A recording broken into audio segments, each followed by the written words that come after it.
ఎప్పుడైనా స్కూల్లో గానీ, కాలేజ్‌లో గానీ, ఎగ్జామ్‌లో చీటింగ్ చేశారా? ఏ మనిషినైనా ప్రేమించి మోసం చేశారా?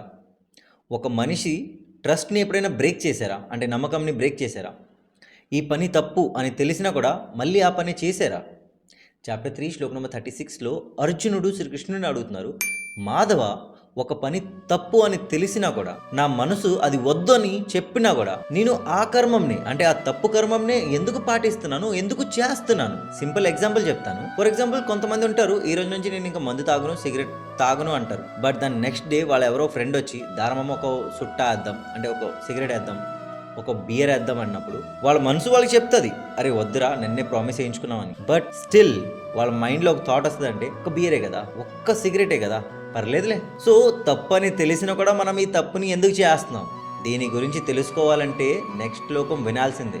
బట్ అప్పటిదాకా మీ దగ్గర ఆన్సర్ ఉంటే నాకు కమెంట్ బాక్స్లో చెప్పండి, ప్రతి ఒక్కరికి రిప్లై చేస్తాను. హరే కృష్ణ. అర్జున ఉవాచ అథ కేన ప్రయుక్తోయం పాపం చరతి పురుషః అనిచ్చన్నపి వార్షణేయం బలాదివ నియోజితః.